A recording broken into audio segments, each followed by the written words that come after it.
Oremos juntos.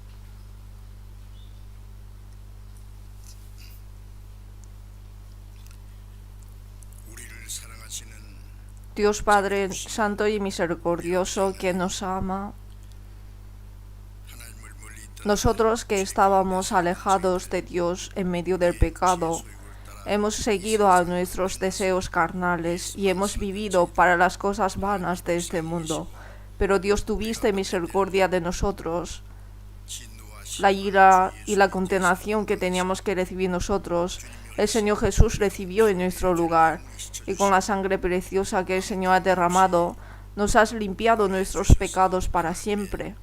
Nos ha salvado sin ningún mérito, nos ha hecho ser tus hijos, y nos ha dado la esperanza bendita de entrar eternamente en el reino de Dios. Por toda tu gracia, te damos las gracias, alabanza y gloria a nuestro Padre Dios. En esta hora, nosotros que hemos sido redimidos con tu sangre, gracias por reunirnos juntos ante ti, Señor, para alabar tu gracia y tu amor, para aprender la palabra y participar en la Santa Comunión con el Señor. Cada uno de nosotros, Señor, cuídanos y susténtanos con tu mano misericordiosa a cada uno de nuestras almas. Todavía somos muy faltos y débiles, pero ámanos con tu amor invariable y susténtanos con tu mano misericordiosa, con tu palabra guíanos y dirígenos. En esta hora también, Señor, con tu mano poderosa, con tu palabra, renuévanos cada día y santifícanos. Nuestras iglesias de todo el mundo, todos los hermanos y hermanas que están guardando la fe y evangelizando en medio de dificultades, Señor, con tu gracia, con la palabra y con tu mano poderosa, agárrelos más. Los que están enfermos, dales más salud para que puedan vivir el resto de su vida por el Señor. Dales más oportunidad. A todos los hermanos que están predicando la palabra, dales más tu palabra, sabiduría y poder de Espíritu Santo, para que puedan predicar con denuedo tu evangelio y guiar muchas almas al Señor. En esta hora también, enséñanos tu palabra que nos quieres revelar, tu santa voluntad, y enséñanos a saber más sobre cómo debemos actuar. En el nombre de nuestro Señor Jesucristo. Amén. Vamos a buscar la Biblia, San Mateo, capítulo 7.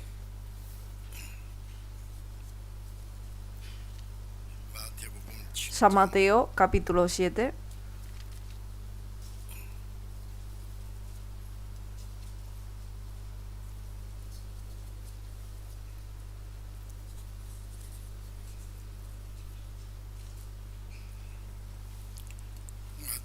San Mateo capítulo 7, versículo 13 a 14. San Mateo capítulo 7, versículo 13 a 14. Entrad por la puerta estrecha, porque ancha es la puerta y espacioso el camino que lleva a la perdición, y muchos son los que entran por ella. Porque estrecha es la puerta y angosto el camino que lleva a la vida, y pocos son los que la hallan. Hasta aquí.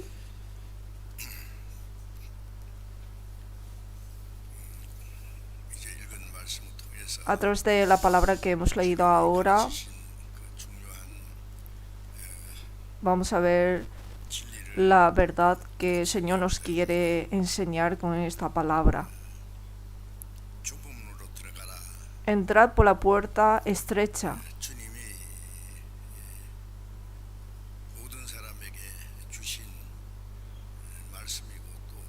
Esta es la palabra que el Señor ha dado a todas las personas y es un orden que nos ha dado a todos. Aquí está la puerta estrecha y la puerta ancha y espaciosa. Algunas personas pasan por la puerta estrecha, por un camino estrecho, áspero, difícil, y van a la vida. Y algunas personas pasan por la puerta ancha y espaciosa. Van por un camino espacioso y van a la perdición, dice aquí. Está la puerta y el camino. Todas las personas ante Dios pasan una de estas dos puertas y caminos.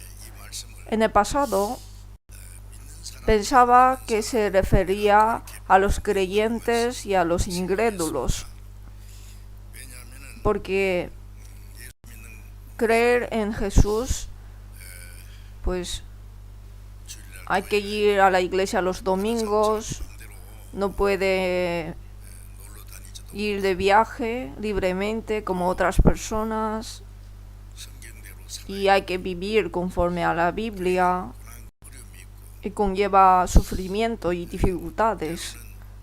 A veces, por la razón de creer, puede ser burlado por otros, insultado por otros. Por eso pensaba que creer es la puerta estrecha, el camino áspero. Y la puerta ancha pensaba que se refería a los incrédulos, que viven cómodamente, libremente, como quieren, y son muchos. Por eso los que creen en Jesús son pocos y los incrédulos son mucho más. Y yo, como soy creyente en Jesús, he entrado por la puerta estrecha y estoy yendo por el camino áspero. Yo pensaba, ¿cómo piensan ustedes? Seguramente hay mucha gente que ha pensado igual como yo en el pasado, pero esta palabra no significa eso. No está haciendo una diferencia entre los creyentes e incrédulos, sino entre los creyentes hay dos tipos. Luego, versículo 21, vamos a ver San Mateo 7, versículo 21.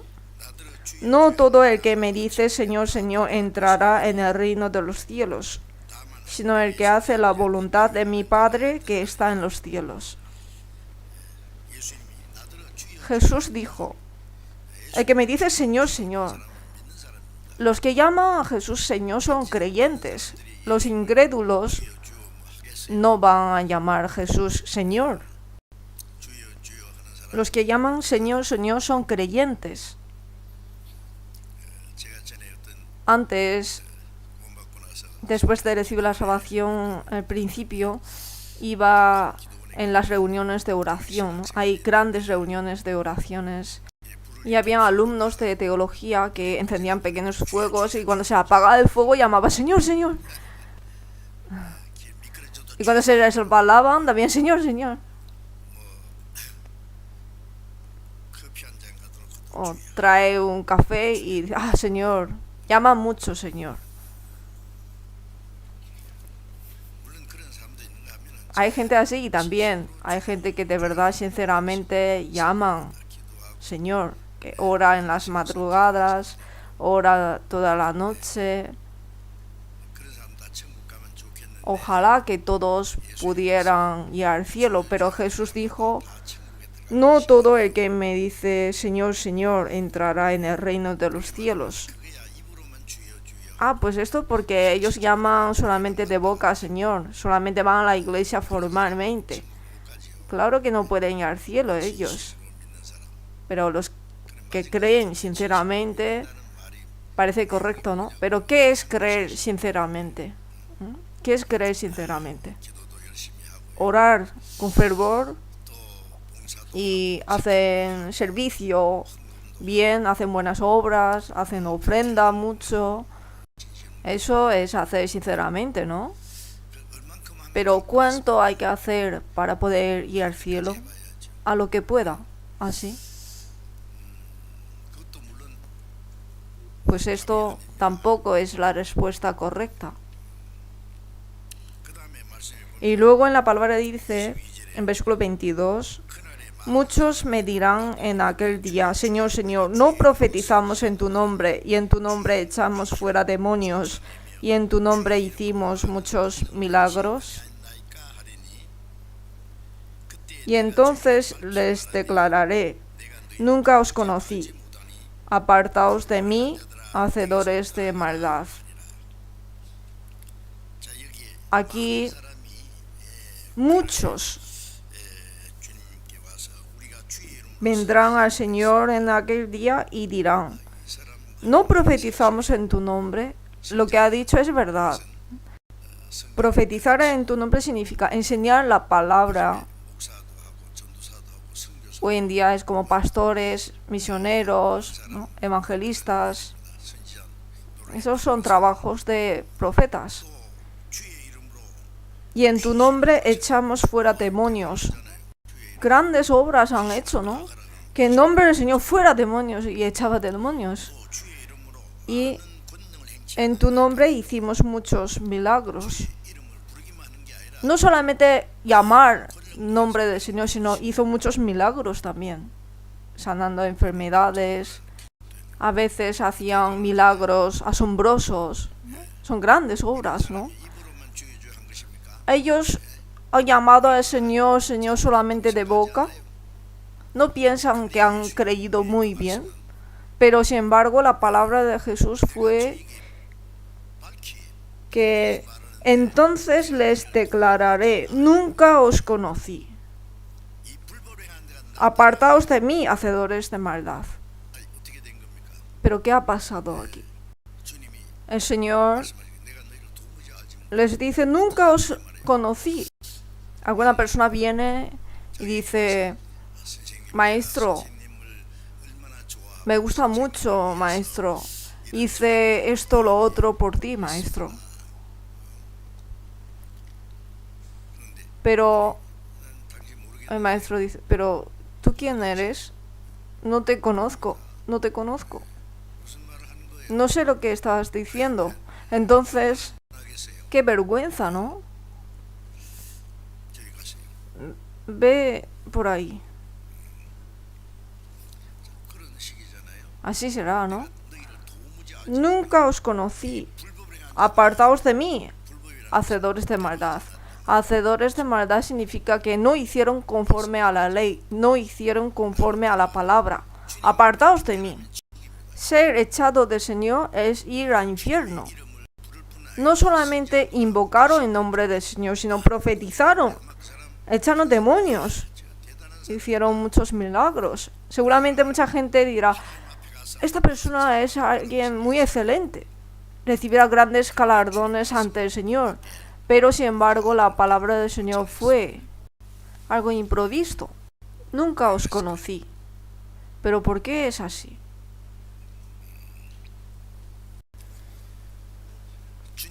Entrará el que hace la voluntad del Señor, pero no hicieron conforme a la voluntad del Señor. Pero si hicieron con mucho celo, ¿por qué no es conforme a la voluntad del Señor? Hacedores de maldad. El que no hace la voluntad del Señor es hacer la maldad. ¿Y qué es la voluntad del Señor? Si pregunto qué es la voluntad del Señor, cada uno dice como piensa. En las consultas me dicen, pues, ir los domingos a la iglesia, orar, evangelizar, hacer servicio, vivir conforme a la palabra, lo que se acuerdan. Entonces, ¿hacer bien esto puede ir? Sí, pero ¿cuánto hay que hacer? Lo que pueda. Aunque haga hasta la muerte, no puede ir. Entonces, ¿cómo hay que hacer para ir? En San Juan 3, versículo 3, Jesús dijo, el que no naciere de nuevo no puede ver el reino de Dios. De cierto te digo. Cuando dijo las palabras más importantes, decía 2 veces. De cierto te digo, que el que no naciere de nuevo no puede ver el reino de Dios. ¿A quién dijo esa palabra? En San Juan capítulo 3 podemos ver que a Nicodemo, esta persona era una persona especial en judaísmo, un principal entre los judíos. Israel Era un pueblo que servía a Dios, pero él les enseñaba las leyes, y a los que no vivían conforme a las leyes, pues los castigaba. Era una persona que decidía asuntos importantes, era un principal y era un maestro de los israelitas. Era un maestro que enseñaba la palabra de Dios a los israelitas. Esta persona vino a Jesús de noche en silencio. Rabí, sabemos que has venido de Dios como maestro, porque nadie puede hacer estas señales que tú haces si no está Dios con él. Con esto le podría recibir con mucho gusto ya, ¿no? Que maestro Nicodemo, me has reconocido muy bien, gracias, ¿no? Pero encantado es. Sin embargo, hay algo que le faltaba. Tú eres maestro y principal de judíos, eres sincero y recto. No eres como otros religiosos que rechazaron a Jesús, sino que quieres buscar la verdad, quieres conocer a Jesús. Qué excelente eres. Con esto ya está bien, ¿no? Pero Jesús le dijo con desesperación, diciéndole que de cierto te digo, que el que no naciere de nuevo no puede ver el reino de Dios. Tú eres excelente, pero no puedes ir al cielo. Para ir al cielo necesita un requisito. Tienes que nacer de nuevo. Nacer de nuevo. Esta persona pensaba a sí mismo que estaba creyendo bien en Dios. Enseñaba la Biblia a los israelitas y tenía un corazón sincero de buscar la verdad. Era diferente con otros religiosos. Era una persona sincera y recta, pero sin embargo a los ojos del Señor le faltaba algo. Tú eres excelente, pero no puedes ir al cielo. ¿Por qué? Porque tienes que nacer de nuevo.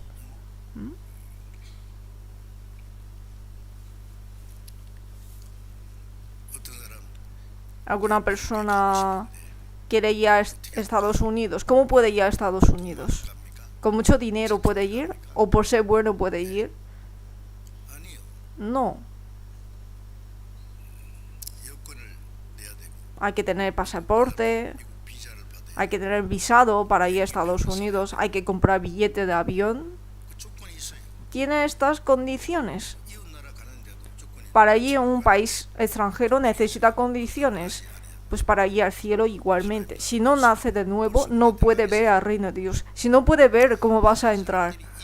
Mucha gente no puede llegar a pensar este problema. Piensa que asistir bien a la iglesia es creer bien. Vivir con esfuerzo, esto es creer bien. Ora, hacen servicio, intentan vivir buena vida.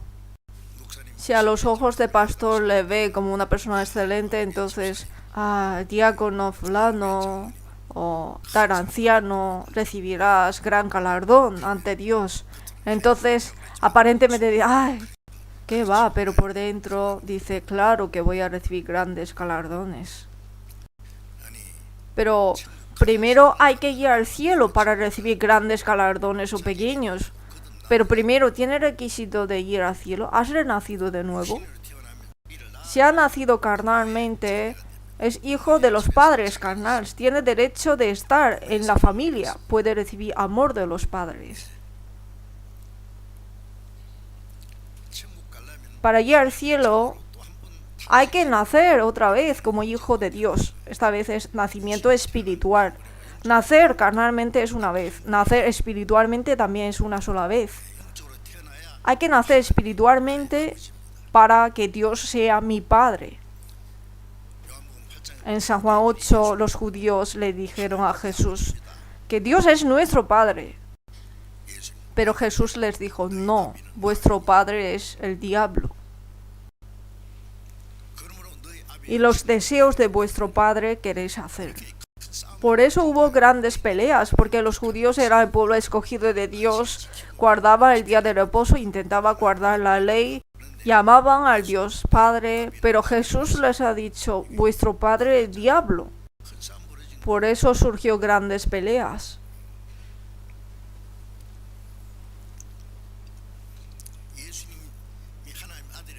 Cuando Jesús se llamaba Hijo de Dios, ellos dijeron, este blasfema.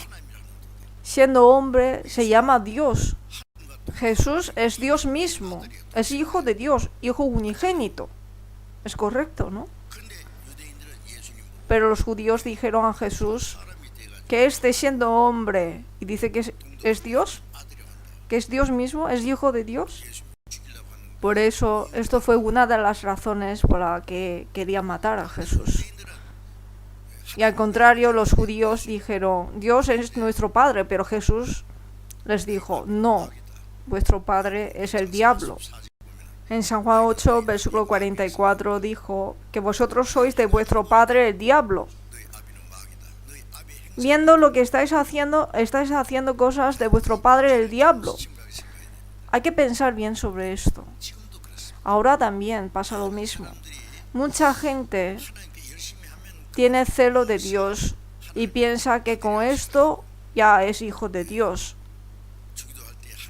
Cuando hacen oraciones de Dios Padre, llama Dios Padre que está en los cielos, pero orar diciendo Dios Padre ya se convierte en tu Padre. A cualquiera que pasa por la calle le dice, Padre, ¿tú quién eres? ¿Estás loco? Vete. Así te dirá, ¿no? El que ha nacido de nuevo puede llamar Dios Padre. ¿Cuándo has renacido? ¿Cuándo? ¿Dónde? ¿Cómo has renacido? Esto hay que ser algo claro. Hay un día de nacimiento carnal y también hay un día de nacimiento espiritual. Puede olvidar la fecha, pero seguramente hay ese momento, porque es una experiencia clara en un momento. Hay personas que ora diciendo, Dios, ayúdame a nacer de nuevo otra vez.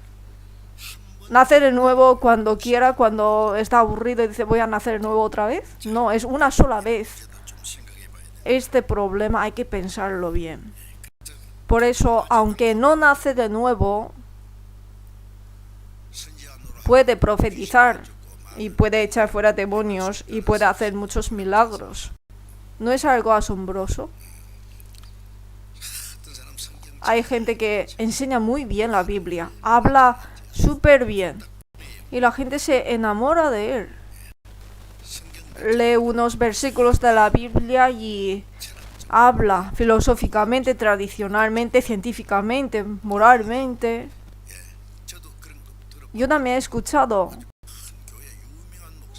el pastor muy famoso en las grandes iglesias, habla tan bien.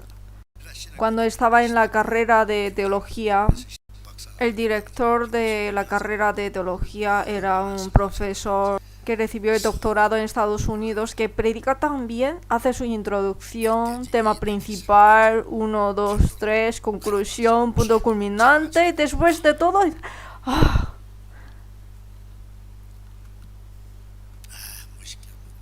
predica súper bien. Después de nacer de nuevo, dije, no está bien. Pues entrará el que hace la voluntad de mi Padre que está en los cielos. ¿Qué es la voluntad de mi Padre que está en los cielos? Primero, para los que no han renacido, la voluntad de Dios es que nazca de nuevo. En San Juan 6:40 dice, esta es la voluntad del que me ha enviado, que todo aquel que vea al Hijo y cree en él tenga vida eterna.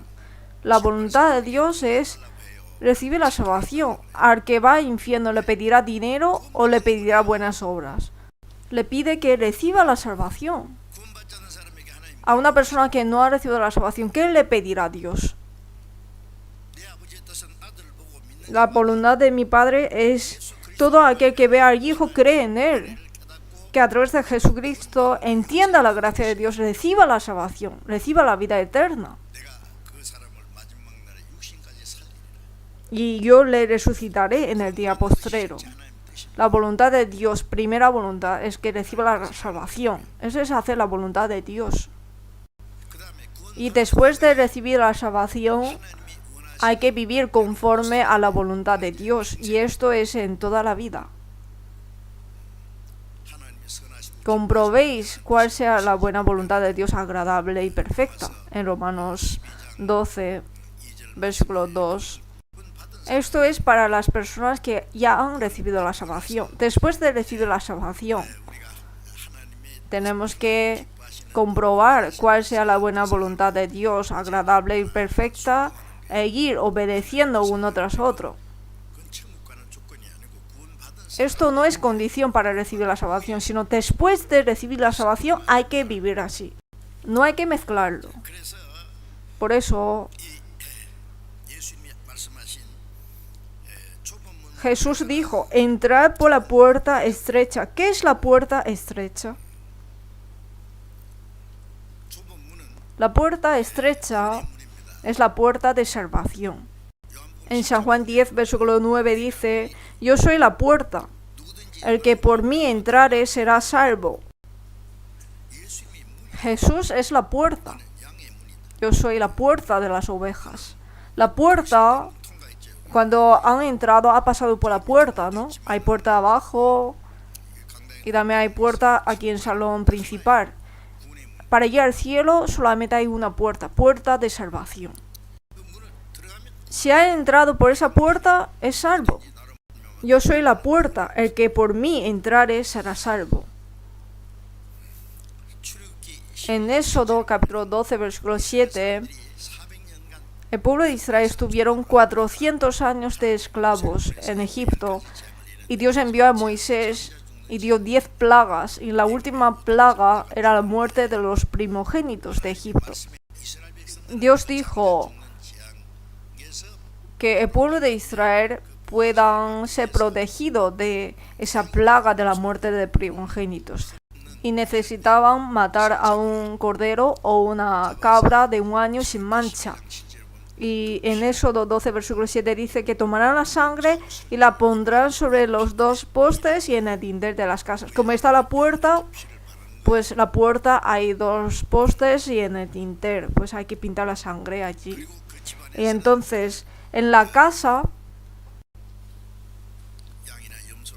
comerán la carne asada al fuego. ¿Por qué? Porque tiene que estar ceñidos de lomos, calzado los pies y el bordón en la mano por la noche. ¿Pero qué está haciendo por la noche?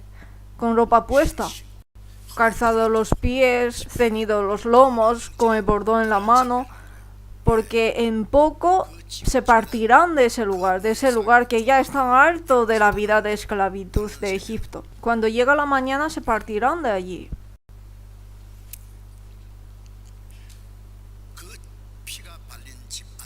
En la casa donde está la sangre pintada. Y en Éxodo capítulo 12, versículo 13, dice que cuando hiera la tierra de Egipto, cada casa está muerto el primogénito, pero la casa de los israelitas que han pintado la sangre, veré la sangre y pasaré de vosotros. Y no habrá en vosotros plaga de mortandad cuando hiera la tierra de Egipto. Dios, ¿qué es lo que ve? El primogénito de esa casa es bueno, es obediente, ha hecho malas cosas. No pregunta por esto, sino mira la sangre. La sangre. La sangre es para que Dios lo mirara. En la casa no se ve la sangre. Dios mira la sangre. Veré la sangre y pasaré de vosotros. Y no habrá en vosotros plaga de mortandad. Por eso la Pascua es Pascua, ¿no? Pasar por alto, ¿no?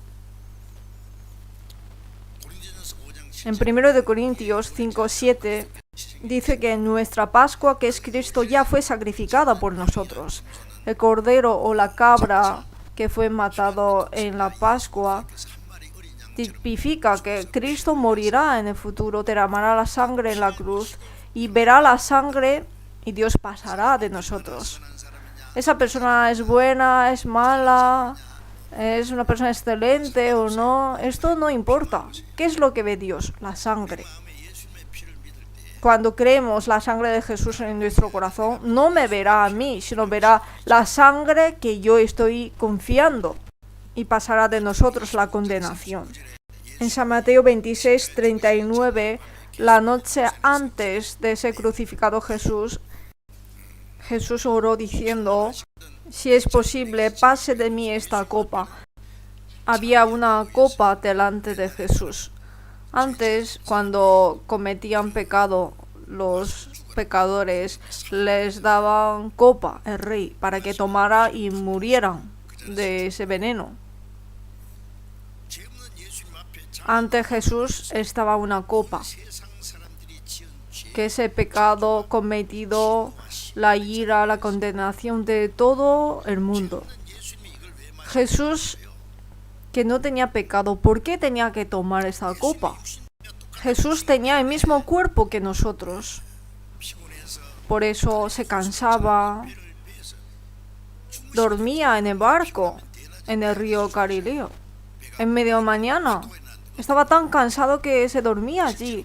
Se balanceaba muchísimo el barco, pero no se dio cuenta ni de eso. Tenía hambre, tenía sed, derramaba lágrimas. Tenía el mismo cuerpo débil, igual que nosotros. Él tenía que sufrir mayor vergüenza y dolor de la cruz. El cuerpo de Jesús no quería sufrir. Pase de mí esta copa. Si lo pasara, ¿quién tomará esta copa? Nosotros tenemos que tomar e ir al infierno. Jesús en la cruz dijo: Padre mío, ¿por qué me has desamparado? ¿Por qué me has desamparado? ¿Por qué? Hay respuesta. Para no desamparar a los pecadores que tenían pecado, desamparó a su Hijo. Dios dio espalda en esa hora. Durante 3 horas estaba oscurecido la luz del sol. La tierra estaba removida. La tierra y el cielo también lloraron. ¿Por qué me has desamparado? Para no desamparar a los pecadores, desamparó al Hijo de Dios. La copa de la ira que teníamos que tomar nosotros, lo tomó Jesús. Que no sea como yo quiero, sino como tú. Jesús, que no tenía pecado, recibió la ira, la condenación, el juicio de todo el mundo, tomó la copa y murió.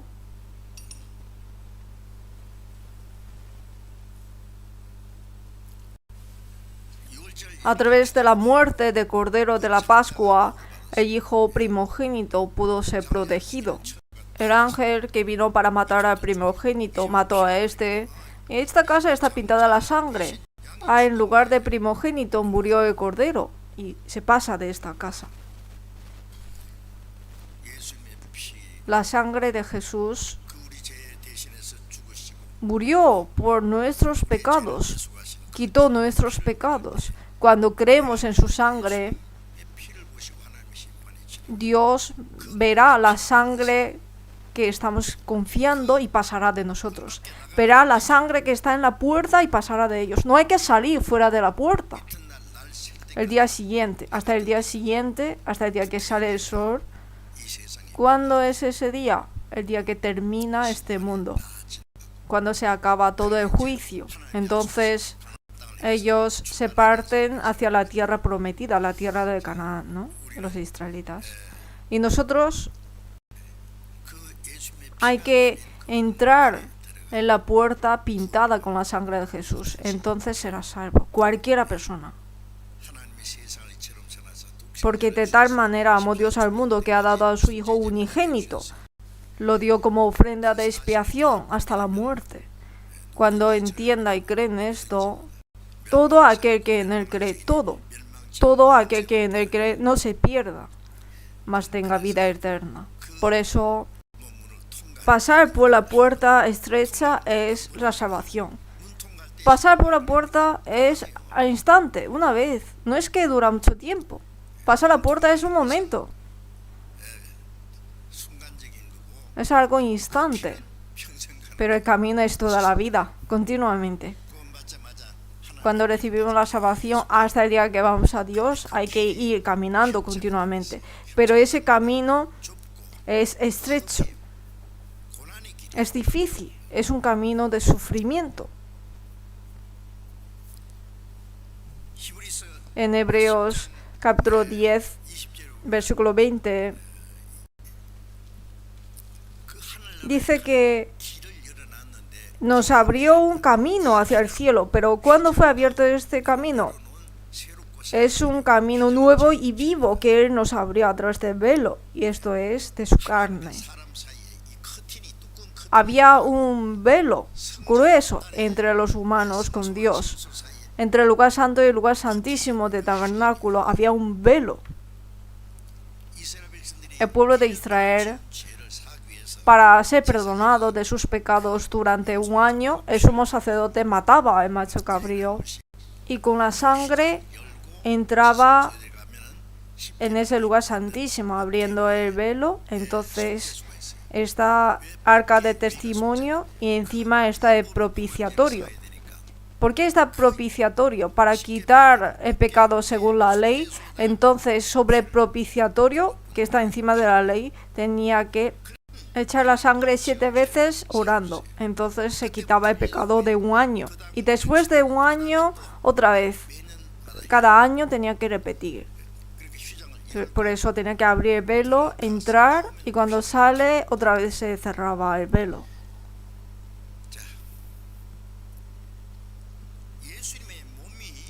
El cuerpo de Jesús es el templo, ¿no? Jesús dijo: destruí este templo y en 3 días lo levantaré. Los judíos dijeron: pero durante 46 años fue edificado este templo y tú en 3 días lo levantarás. Los discípulos también seguramente hubieran pensado: pero ¿por qué dice esto Jesús? Que algunas veces dice unas cosas absurdas. Pero Jesús en San Juan 2 dice que el templo que Jesús decía no está refiriendo al templo que fue construido en 46 años, sino el cuerpo de Jesús, el templo, porque está Dios en él. El templo de Jerusalén ya no es templo de Dios porque no está Dios en él. Jesús dijo: Jerusalén, Jerusalén, y aquí vuestra casa os es dejada desierta. Ya no es casa de Dios, es vuestra casa. Dentro de poco será quemado el templo de Jerusalén. Pero el cuerpo de Jesús es templo de Dios porque estaba Dios en él. Fuera de Jesús están los pecadores. Por eso entre Dios y el mundo está en medio el cuerpo de Jesús. Por nuestro pecado carnal hemos convertido enemigos con Dios. Pero Jesús, que no tenía pecado, vino a este mundo y el cuerpo de Jesús es como el velo entre Dios y el mundo. Cuando Jesús fue crucificado, dijo: consumado es. Fue abierto su costado y salió toda la sangre. Cuando dijo consumado es. Y el velo del templo fue rasgado de arriba abajo. Para entrar se abría de abajo y salía y el velo se cerraba. Pero ahora, en una sola vez, Jesús, habiendo obtenido eterna redención, el velo del templo fue rasgado. Se desapareció la enemistad entre Dios y los hombres. Abrió un camino nuevo y vivo para la vida eterna. El camino hacia la vida eterna está abierto. El velo, que es su carne. La carne de Jesús vino entre Dios y los hombres. Y Jesús quitó nuestros pecados cometidos con nuestra carne. Quitó nuestra enemistad con Dios y fue rasgado el velo. Y abrió un nuevo camino por el velo. Jesús era como el sumo sacerdote. Murió, resucitó y entró por el velo. Y se fue a Dios primero. Por eso Hebreos 6, versículos 19 a 20 dice que Jesús, hecho sumo sacerdote para siempre, entró en el lugar santísimo del cielo, delante de nosotros. Se fue primero. Y a través de la muerte y resurrección de Jesús, nosotros también vamos por el mismo camino que Jesús ha ido hacia Dios. Por ese camino. En San Juan 14, versículo 6 dice que yo soy el camino y la verdad y la vida. Nadie viene al Padre sino por mí. El camino desde el mundo humano hacia Dios. Yo soy el camino. Nadie viene al Padre sino por mí. Solamente hay un camino. Es la verdad la que nos enseña ese camino, que es esta palabra, la que nos enseña ese camino. Si entiende este camino es vida, el camino para la vida. Pero el camino, entrar por la puerta es un momento, pero el camino es desde el día que recibimos la salvación hasta el día que vamos a Dios. Hay que ir por ese camino, pero ese camino es difícil, es estrecho. Es un camino de sufrimiento. Es un camino de la cruz. Jesús anduvo por ese camino. Los apóstoles también anduvieron por ese camino. Todas las pisadas están llenas de lágrimas, de sangre. Andaré siguiéndote, Señor, donde anduviste tú solo. Anduvo solo. Por ese camino Jesús anduvo solo primero. Pedro dijo, yo también te seguiré hasta la muerte, Señor. No puedes. Ese camino tenía que ir él solo. Cuando Jesús murió en la cruz, Pedro le dijo, no te mueras, Señor. Ahora no me puedes seguir, mas me seguirás después. Después de la muerte y resurrección de Jesús, Pedro también anduvo por ese camino. El camino de sangre y lágrimas. Si seguimos esas pisadas, se salpicarán, ¿no? La sangre y las lágrimas. Sin lágrimas no puede ir por ese camino. Sin sufrimiento no puede ir por ese camino. Anduvo primero por ese camino y los apóstoles también anduvieron por ese camino.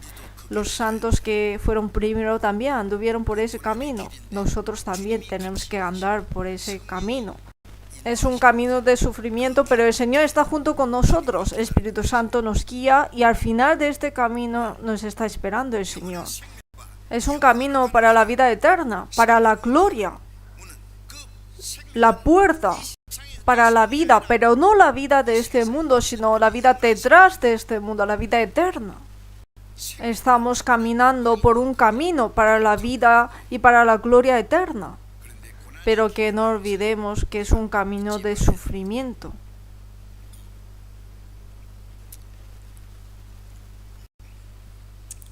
Estrecha es la puerta y angosto el camino que lleva a la vida, y pocos son los que la hallan.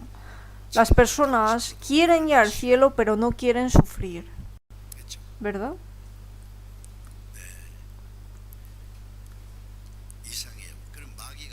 Un poco raro, ¿no?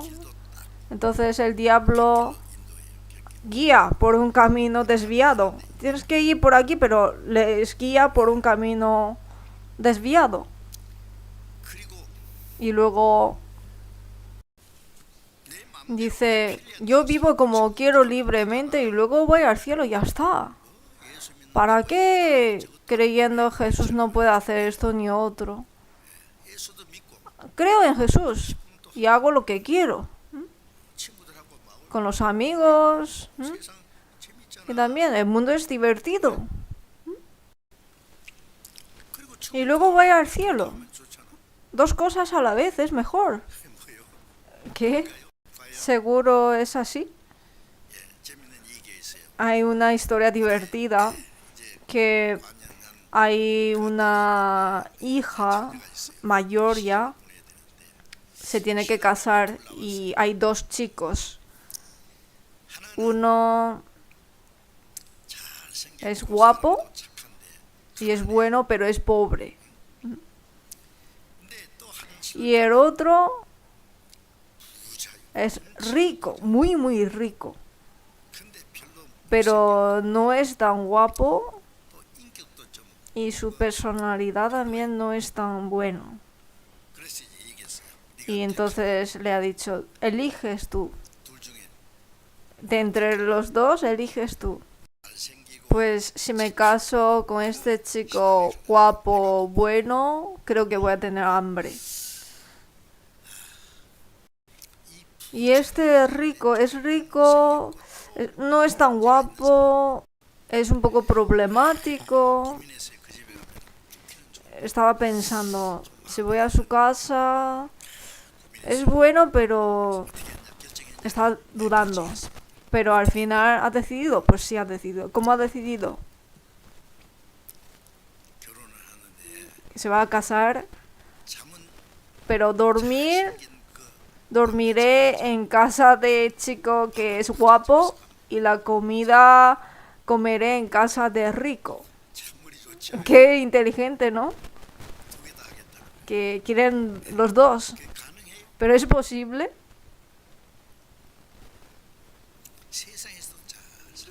Quiere vivir bien en el mundo, cómodamente, bien. Y luego también quiere vivir con Jesús y ir al cielo. Qué bien, ¿no? Como uno quiere. Pero es imposible esto. Hay que elegir uno de dos. Cuando hemos pasado por la puerta estrecha, el camino es peligroso. Como el progreso de peregrino, la puerta estrecha. ¿Por qué la puerta estrecha? Porque con su mérito no puede entrar. Con pecado tampoco puede entrar.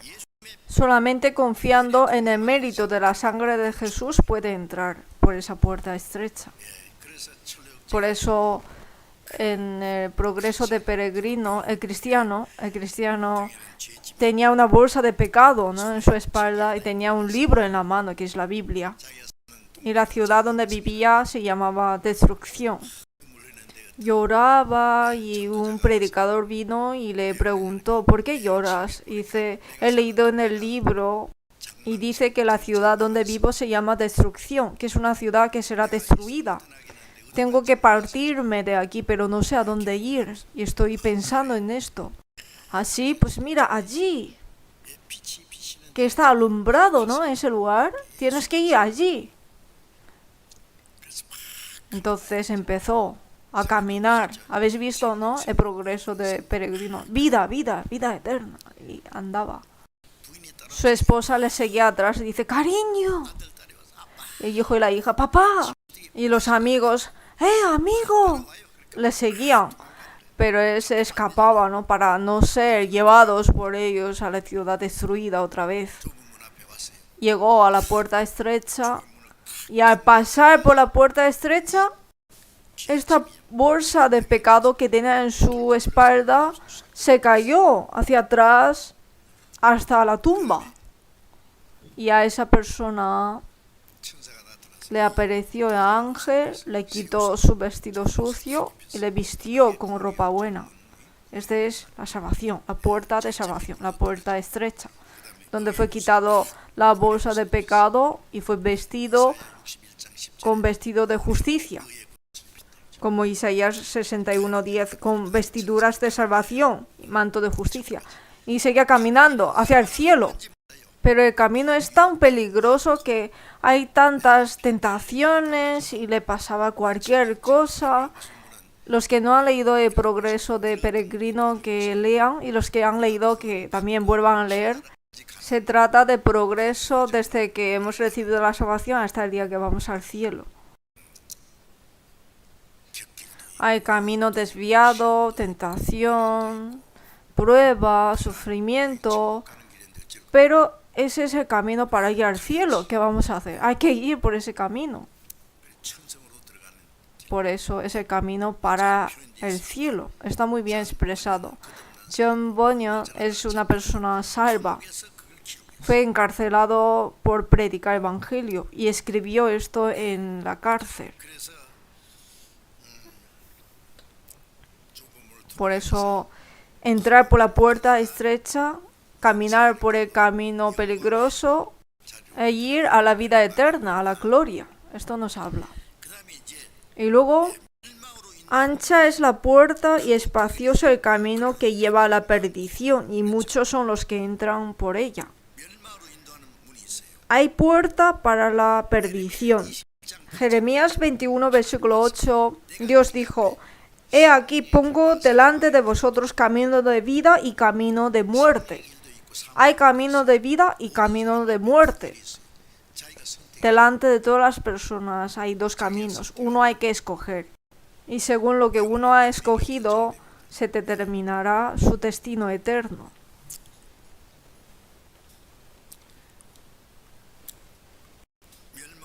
Y ancha es la puerta y espacioso el camino que lleva a la perdición, y muchos son los que entran por ella. Hay muchos que entran por ella, porque es ancho y mucha gente van juntos. Ustedes, esto habla de dos tipos entre los que creen en Jesús. Esto no está diferenciando entre los que creen y los que no creen. Los que no creen, no hace falta ni decir si ha entrado por la puerta estrecha o ancha, porque es puerta de perdición. Pero el problema está en que entre los creyentes hay dos tipos. En el mundo hay muchas denominaciones religiosas y hay muchas cosas que la gente cree. Hay gente que dice: yo quiero creer en Jesús, pero hay tantas denominaciones y cada uno dice que es correcta la suya y por eso no puede creer. Aunque es tan complicada, pero solo hay dos caminos. Y la puerta también, puerta estrecha y ancha. Estrecha y ancha. Y ante Dios solamente hay dos tipos de personas. La puerta que lleva a la perdición. La gente pensará que es una puerta que lleva a la perdición. No. En Proverbios 14, versículo 12 dice que hay camino que al hombre le parece derecho, pero su fin es camino de muerte. Ante los ojos del hombre, ante mucha gente, parece camino correcto. Parece que con este camino vamos al cielo. Pero es asombroso. Va con celo a la iglesia. Ora muy bien, canta bien, es excelente, pero en el mundo también goza del mundo, muy bien. Con los mundanos se pasa muy bien, a la iglesia también asiste bien, así se divierten. Muchos son los que entran por ella, muchos. Pero el fin lleva a la perdición.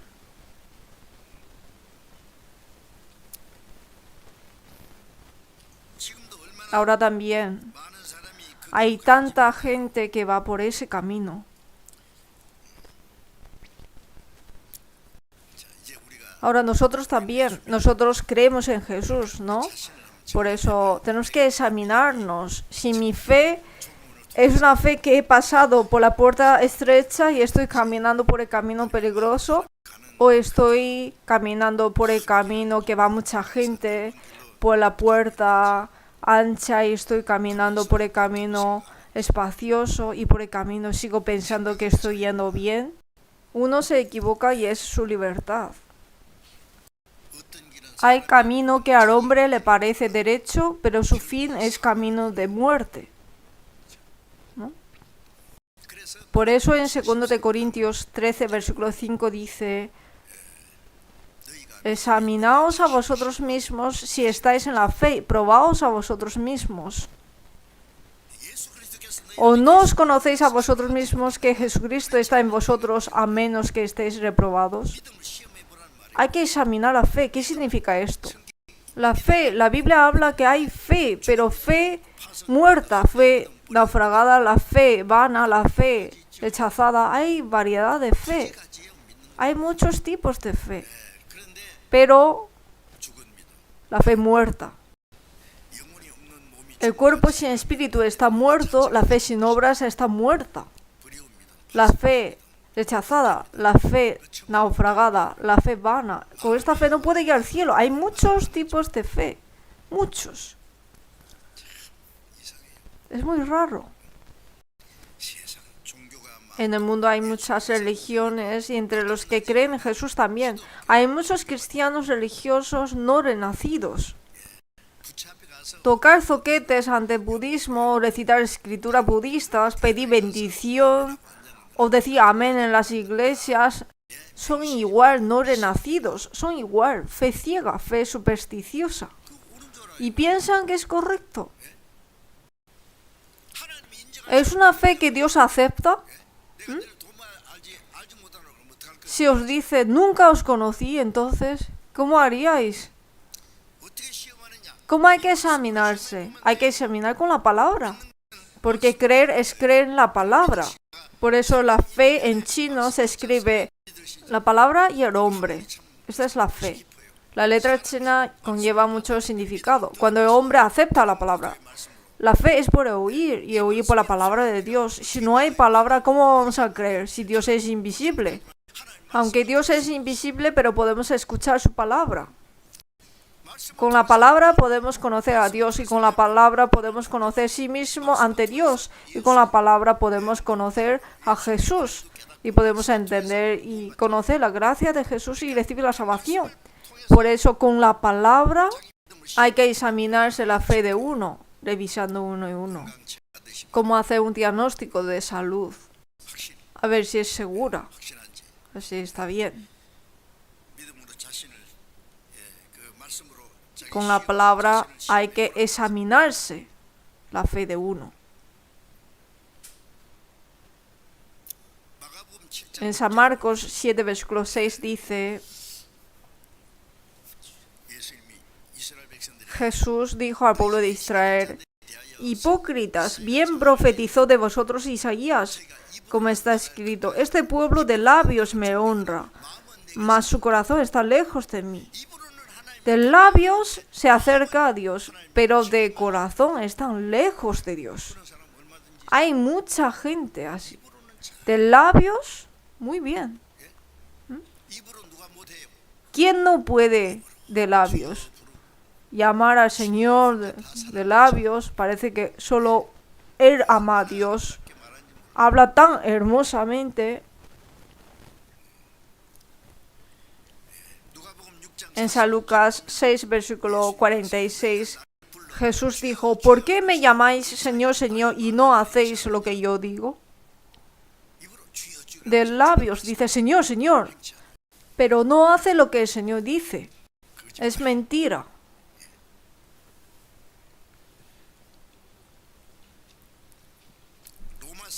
En Romanos 8, versículo 9, dice, si alguno no tiene espíritu de Cristo, no es de él. Asiste bien a la iglesia, pero dentro no lleva espíritu de Cristo en él. Porque en las personas que no han nacido de nuevo, no tiene espíritu de Cristo en él. Cuando uno entiende la gracia de Dios y recibe la salvación, viene el Espíritu Santo en él. Porque el que le hace entender la gracia es el Espíritu Santo. El Señor que quitó mis pecados entró en mí. A través de la palabra entendemos la gracia de Dios y recibimos la salvación. Y sabrá que la sangre de Jesús quitó mis pecados, esto es la salvación. Y luego que, esto es nacer de nuevo. Que, Señor, está en mí. En aquel día vosotros conoceréis que vosotros en mí y yo en vosotros. Sabrá que el Espíritu Santo está en nosotros. Por eso en Gálatas 2, versículo 20 dice que ya no vivo yo, sino vive Cristo en mí. El Señor está en los cristianos salvos. Cristiano significa persona que vive con Cristo. Ahora, después de recibir la salvación, Cristo está en mí, no está lejos. 1 de Corintios 6, versículo 17 dice, el que se une al Señor, un espíritu es con Él. Ya no podemos separar mi espíritu con el espíritu del Señor. Ya no vivo yo, mas vive Cristo en mí. Realmente vive en mí. Aunque no sabe que está en mí, Él está en mí. Después de recibir la salvación, he creído que me quitó los pecados, pero no sabía otra cosa. Me ha perdonado los pecados eternamente, no voy al infierno, voy al cielo, pero aprendiendo la palabra supe que esto es la salvación, esto es nacer de nuevo. Y luego aprendiendo la Biblia supe que el Señor está en mí. Los que han nacido de nuevo, los que han recibido la salvación de verdad, aunque no saben que está el Señor con ellos, pero está. Hay que conocer que el Señor está con ellos. El primero de Juan 2, versículo 6 dice, el que dice que permanece en Él debe andar como Él anduvo. El Señor es el Señor, el amo. El Señor, el Rey.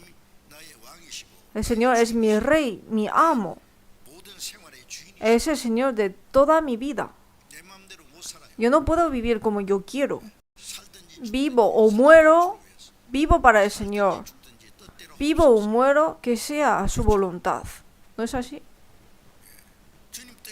Si es voluntad del Señor, vivimos. Si es voluntad del Señor, morimos. Si es voluntad del Señor, hago esto o lo otro.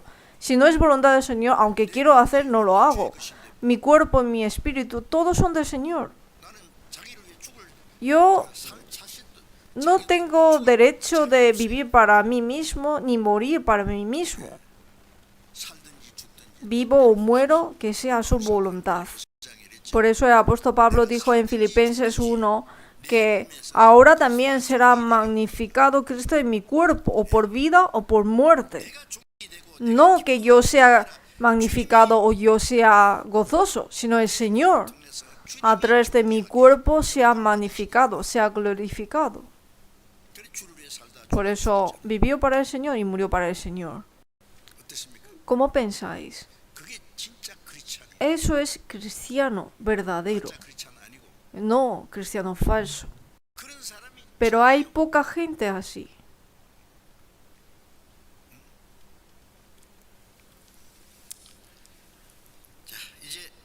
Pues ahora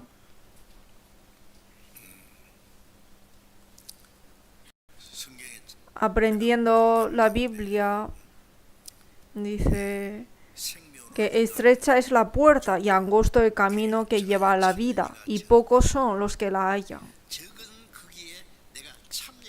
Tengo que pertenecer a estos pocos. Entrar por la puerta estrecha e ir por el camino angosto, camino de sufrimiento, pero es el camino donde el Señor anduvo y los apóstoles anduvieron, y nosotros también tenemos que andar por ese camino, camino que está junto al Espíritu Santo. Y al final de este camino nos está esperando el Señor con la corona de gloria. Por eso en Proverbios 15, versículo 24 dice, el camino de la vida es hacia arriba al entendido, para apartarse de Seol abajo. Los entendidos van por el camino de vida hacia arriba y no hacia abajo, Seol. Esta es sabiduría. Y ahora nosotros tenemos que pensar seriamente este problema. Creer en Jesús no es una vida religiosa, sino recibir la salvación y seguir al Señor. Es un camino muy serio. Cada paso hay que caminar junto con el Señor.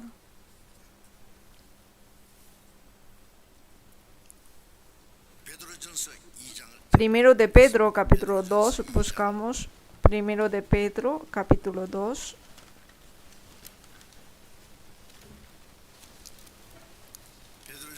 Primero de Pedro, capítulo 2, versículo 21.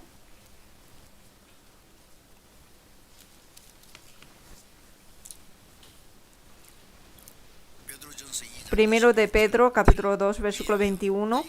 Pues para esto fuisteis llamados, porque también Cristo padeció por nosotros, dejándonos ejemplo, para que sigáis sus pisadas. Para esto, ¿para qué? Nos ha salvado con propósito. Los salvos Fuisteis llamados significa que son salvos de este mundo. Cuando nadie buscaba a Dios, llamó a Abraham. Pues en este mundo nos llamó y nos salvó. Para esto fuisteis llamados. ¿Para qué? Porque también Cristo padeció por nosotros, dejándonos ejemplo para que sigáis sus pisadas. Cristo padeció por nosotros.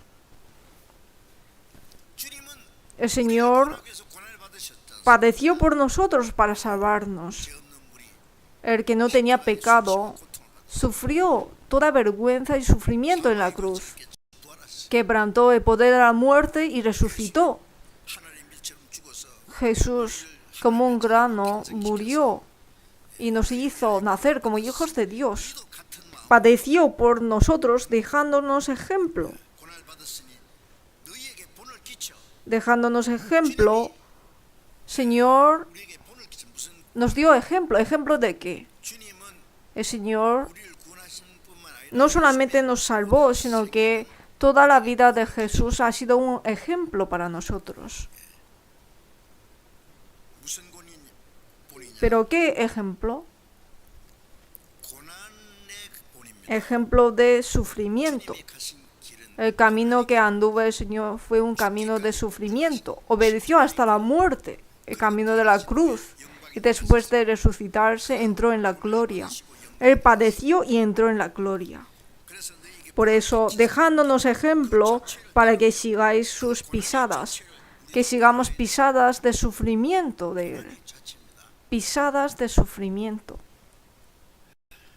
En Romanos 8, versículo 17 dice: si es que padecemos juntamente con Él, para que juntamente con Él seamos glorificados. Cuando vamos al cielo, seremos glorificados con Cristo. Más que los ángeles. Los ángeles no son hijos de Dios. Los ángeles no son esposa de Cristo. Nosotros somos hijos de Dios, con confianza. Somos esposa de Cristo. Vamos a ser glorificados junto con Cristo. Vamos a ser glorificados junto con Cristo, pero para eso hay que padecer junto con Cristo. Pues tengo por cierto que las aflicciones de tiempo presente no son comparables con la gloria venidera que en nosotros ha de manifestarse. La gloria eterna. El sufrimiento es un momento. El sufrimiento, aunque padecemos, ¿cuánto vamos a padecer? Solo hasta la muerte, ¿no? ¿Tenés miedo de morir? Sufrir por el Señor es algo divertido. Aunque sea pobre, está bien. Aunque somos insultados, está bien. Aunque muramos, está bien. Si hemos vivido para el Señor y morimos para el Señor, esto es la mayor gloria.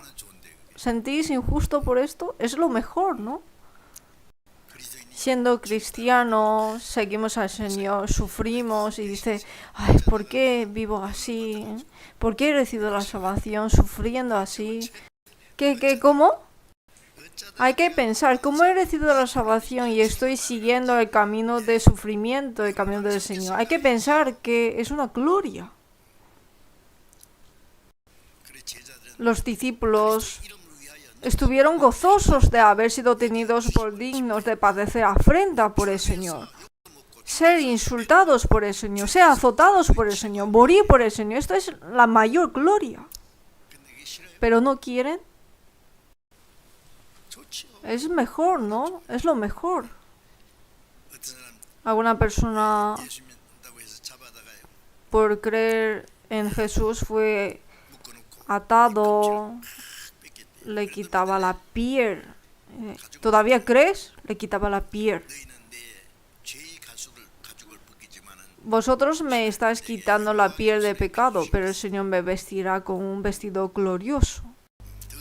A fin de obtener mejor resurrección, fueron aserrados, apedreados, atormentados, no aceptando el rescate.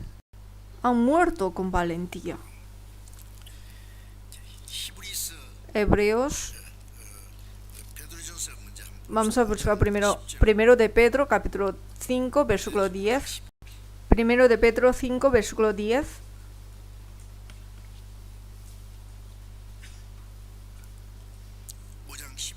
5, versículo 10. Leamos juntos despacio.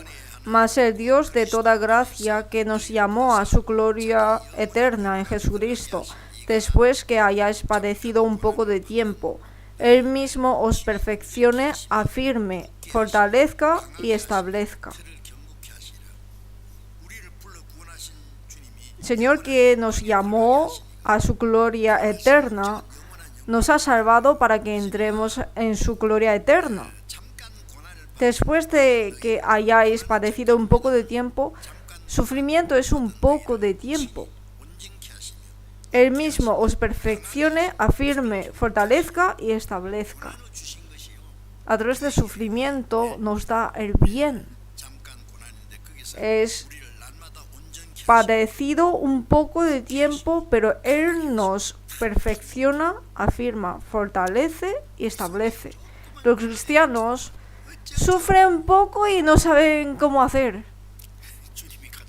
Si el Señor está junto con nosotros, ¿por qué están así? ¿Han sufrido más que el Señor? ¿Han sufrido más que apóstol Pablo?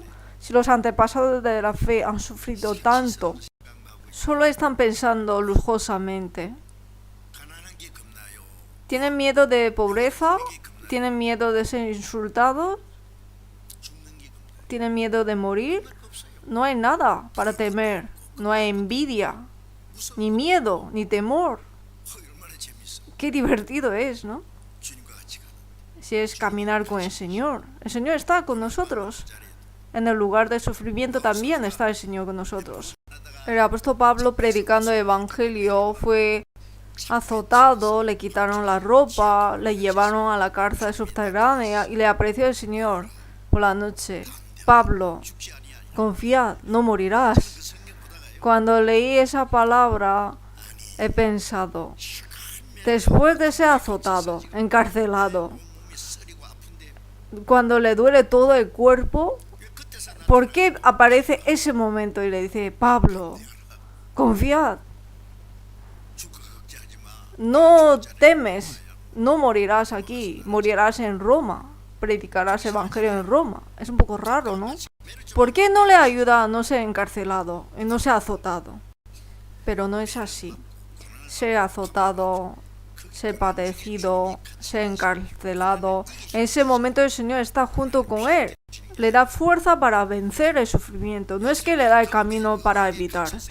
Cuando José fue encarcelado injustamente en la cárcel, Dios estaba con José y fue prosperado en todas las cosas que hacía él. La fe que confía en el Señor en medio del sufrimiento es lo mejor. No es estar gozoso en medio de tranquilidad. Esto cualquier persona del mundo puede hacer, pero en medio de sufrimiento gozamos, en medio de sufrimiento aguantamos. Nosotros no somos personas que tenemos esperanza en esta tierra. San Lucas capítulo 13. Vamos a ver. San Lucas 13.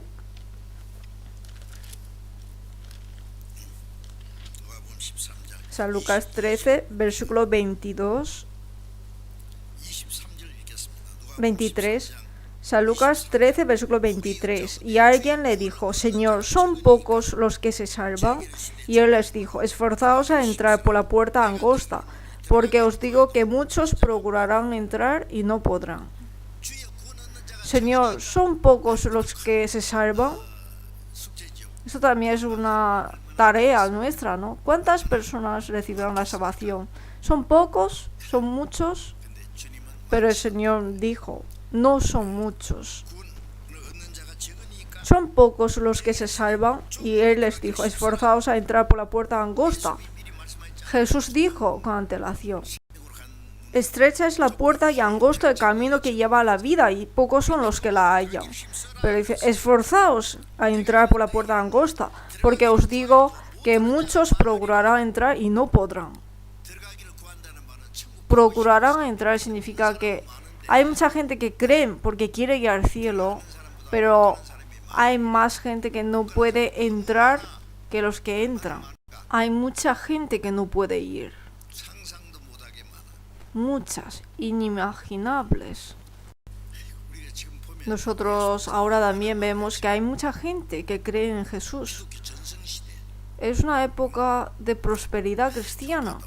Hay muchas denominaciones, muchos pastores, muchos creyentes, muchas iglesias grandes, miles, millones de personas que reúnen las iglesias. Hay celo, culto está muy excelentemente preparado, muy bien en punto de vista humano. Parece que mucha gente puede ir al cielo, ¿no? Pero muchos procurarán entrar. Mucha gente quiere entrar. Pero si hubiera dicho, ¿y si alguno no puede entrar? Esto sería mejor, pero dice, muchos procurarán entrar y no podrán. Son pocos los que entran, pero pocos. ¿Cuánto? Si pensamos en porcentaje, si os digo lo que yo pienso, no sé si me entiendan, pero que son muy pocos. En 1 Corintios 10 dice que el pueblo de Israel que salieron de Egipto, de las personas que salieron de Egipto, ellos hicieron censo, pero solamente contando a los adultos que pueden ir a la militar, desde 20 años arriba.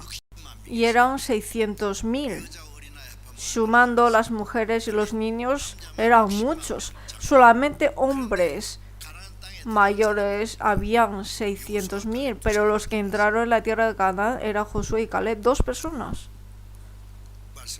Y dijo Dios, de los más de ellos no se agradó Dios, por lo cual quedaron postrados en el desierto.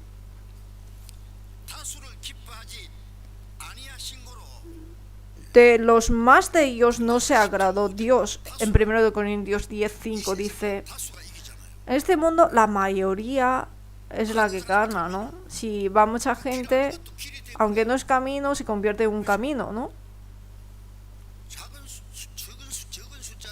Y los pocos no pueden ser aceptados, pero aún así Dios no acepta por la mayoría, aunque son muchos, pero falsos son falsos.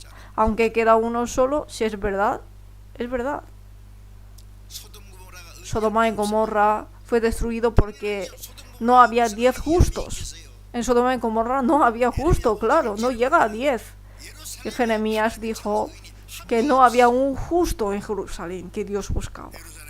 En Jerusalén estaba el templo de Dios, no el templo de Salomón. Está sumo sacerdote, intérprete de la ley, los labís, los religiosos. Tenían celo en Dios, guardaba el día de reposo, pero no había nadie que buscaba a Dios. Por eso Jerusalén fue destruido. Desde entonces fueron llevados al cautiverio babilónico. Durante 600 años fueron pisoteados por Babilonia, Persia, Grecia, Roma, por los gentiles. ¿Y por qué fue esto? Porque no había ni un justo en Jerusalén. Es algo asombroso, ¿no? Entonces, ¿qué hacían las personas que estaban en Jerusalén? En Jeremías 5:30-31 dice que cosa espantosa y fea es esa en la tierra de Israel se refiere. Los profetas profetizaron mentira. Habían profetas, pero profetizaron mentira. Y los sacerdotes dirigían por manos de ellos. Y mi pueblo así lo quiso. ¿Qué pues haréis cuando llegue el fin? El fin, pues será destruidos.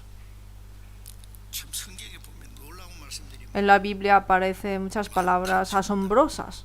Muchos, pocos. Ustedes, ¿cómo quieren hacer? En Isaías capítulo 9 buscamos.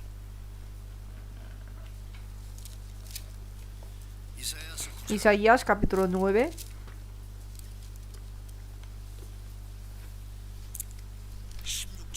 Versículo 16. Isaías 9, versículo 16. Leamos juntos. Porque los gobernadores de este pueblo son engañadores, y sus gobernados se pierden. Porque los gobernadores de este pueblo son engañadores, y sus gobernados se pierden. Los gobernadores son maestros, líderes religiosos. Había muchos, pero los gobernadores de este pueblo son engañadores y sus gobernados se pierden. Si ciegos guiare a ciegos, ambos caerán en el hoyo, ¿no? Y también buscamos la Biblia, San Mateo capítulo 15.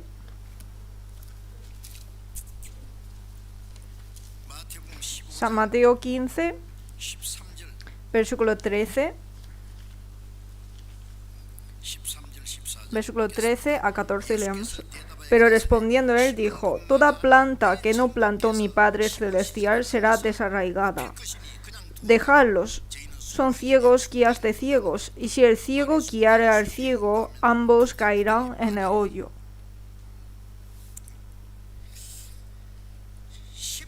Toda planta que no plantó mi Padre Celestial será desarraigada. ¿Qué significa esto?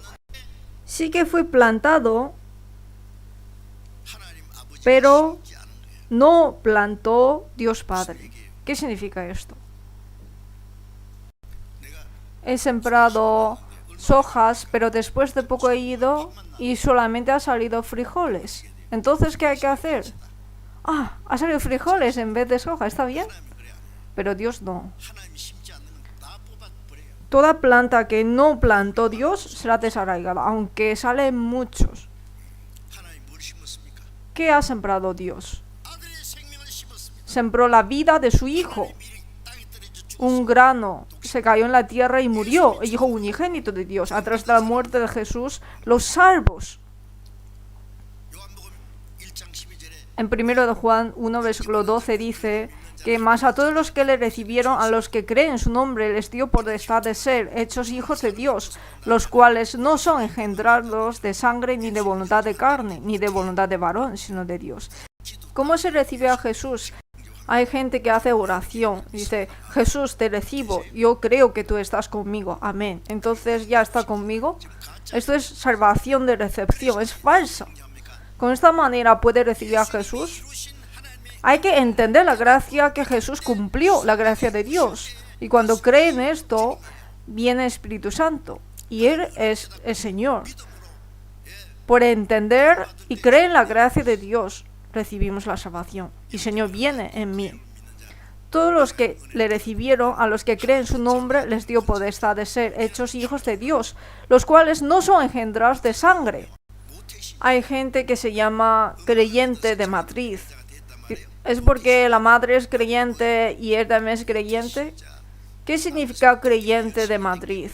Que desde nacer asiste a la iglesia con celo y por eso Dios te aceptará. No son engendrados de sangre. No son por sangre. Aunque los padres son renacidos, los hijos también hay que renacer. Abraham dijo: Dios, como no me has dado hijo, mi siervo, criado en mi casa, será mi heredero. Desde pequeño ha crecido en su casa. Eliezer, su siervo, es muy bueno. Por eso, como no me has dado hijo, mi siervo, Eliezer, será mi heredero.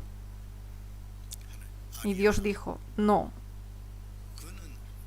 él no es tu heredero, sino el que saldrá de tus lomos será tu heredero.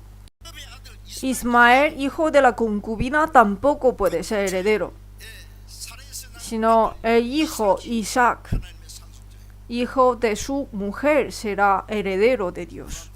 En San Juan 8, Jesús dijo: el esclavo no queda en la casa para siempre, el hijo sí queda para siempre. El siervo, aunque es tan fiel hacia su amo, no puede ser heredero de la casa. Después de un tiempo será echado de la casa. El hijo sí queda para siempre. No importa si ha hecho algo o no ha hecho nada, por nacer como hijo, la casa del Padre es mi casa. Soy heredero de Padre. ¿Nosotros somos hijos de Dios porque hemos hecho algo bueno? ¿Alguna obra buena? No. Al recibir la salvación por la gracia de Dios, somos hijos de Dios, herederos del cielo. La casa de mi Padre es mi casa. No son engendrados de sangre, no es por sangre. No son de sangre, ni de voluntad de carne. No es por esfuerzo de uno, ni de voluntad de varón. No es por recibir bautismo o hacer algún rito religioso, no, sino engendrados de Dios. Hay que nacer como hijos de Dios, hay que recibir la salvación. En 1 de Pedro 1:3 dice: nos hizo renacer para una esperanza viva por la resurrección de Jesucristo de los muertos. Por la muerte de Jesucristo nos quitó los pecados y por su resurrección nos ha dado una nueva vida. Por su muerte y resurrección nos ha dado renacimiento. El 1 de Pedro 1:23 dice: siendo renacidos no de simiente corruptible, sino de incorruptible, por la palabra de Dios que vive y permanece para siempre. Y esta es la palabra que por evangelio os ha sido anunciada.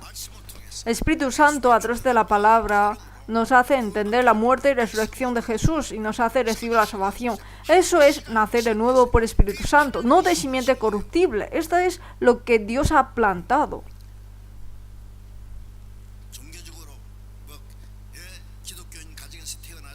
Nacer en una familia religiosa, una familia cristiana y ser educado por cristianismo, crece como un cristiano excelente y así puede ir al cielo. No, no es por educación, sino engendrados por Dios. Por eso, toda planta que no plantó mi Padre Celestial será desarraigada. Si no hay vida que Dios le dio, será desarraigado. En San Lucas 12, versículo 32 dice: no temáis, manada pequeña, porque a vuestro Padre le ha placido daros el reino. Manada pequeña. Como son pequeñas, son insultados, perseguidos, padecidos y tienen sufrimiento. Jesús dijo: manada pequeña, no temáis, porque a vuestro Padre le ha placido daros el reino. Nosotros somos pocos y por eso somos menospreciados, insultados sin razón. Nos aborrecen, nos persiguen, pero no hay que preocuparse, porque a vuestro Padre le ha placido daros el reino. ¿Qué nos preocuparemos si Dios nos acepta y nos recibe? Aunque todo el mundo nos señala con dedos, pero el Señor está con nosotros. Aunque todo el mundo nos alaba, pero si no está el Señor con nosotros, ¿para qué nos sirve? ¿Qué nos preocuparemos? En la Biblia hay muchas palabras semejantes. Vamos a buscar un versículo más. San Mateo, capítulo 22. San Mateo, capítulo 22.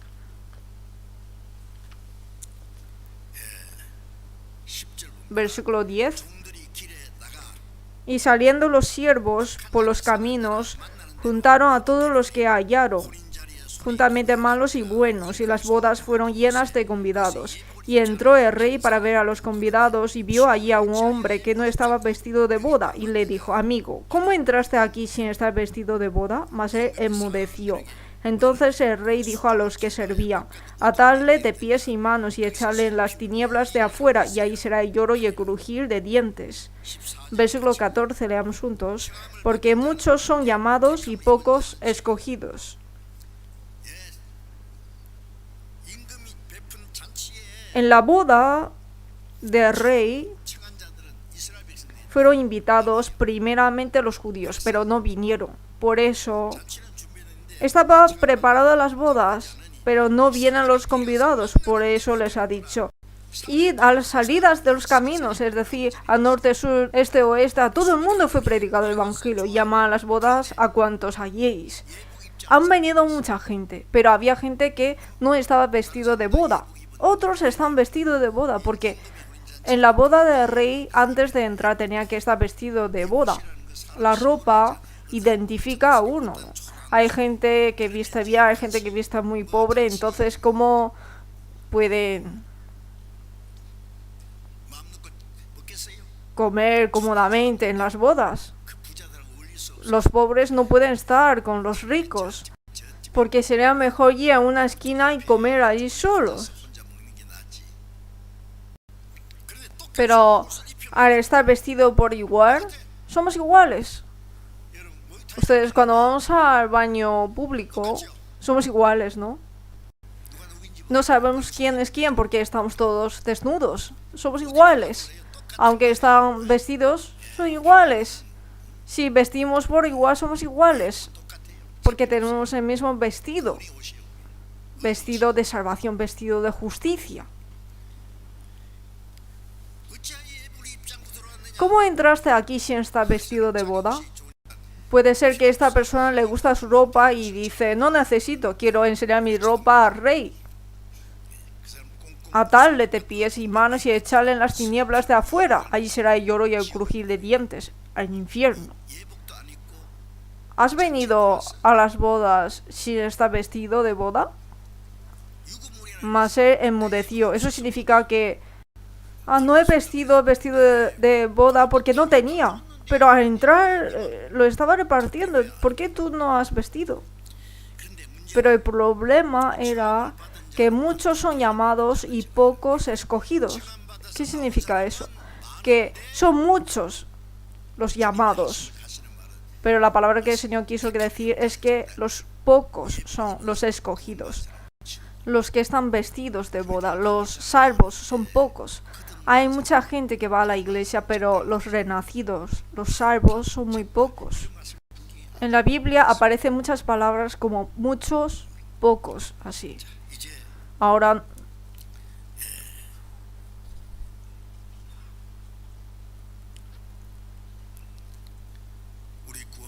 nosotros, los cristianos salvos, hay que examinar si he renacido conforme a la palabra o no.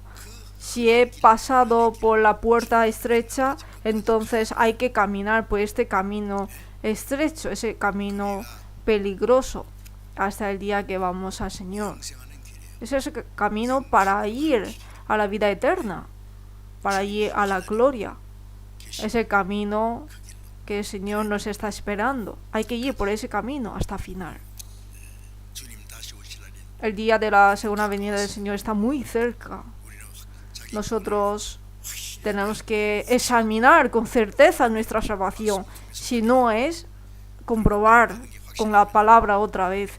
Y si han recibido la salvación de verdad, hay que caminar silenciosamente este camino de sufrimiento junto con el Señor. El camino junto con el Señor. Y después de poco encontraremos con el Señor. El sufrimiento es un momento, pero la gloria es eterna. No ir por otro camino desviado, sino ir por este camino hasta el final, hasta el día que el Señor venga de nuevo. Hay que estar sin vergüenza ante su gloria. Falta poquito para el retiro de verano, hay mucha cosa que hacer. No hay tiempo para fijar nuestros ojos hacia este mundo. Estamos muy ocupados. Yo también ahora, últimamente estoy muy ocupado. Siempre preparando para los seminarios. En todos los lugares me pide hacer seminarios y en los países extranjeros también. Con este cuerpo no puedo todo, pero lo que puedo. Como estoy muy cansado y me falta fuerza, por eso he pensado, hago lo que puedo y algún día me caigo y voy al Señor. Con ese corazón quiero vivir, sin ningún apego aquí.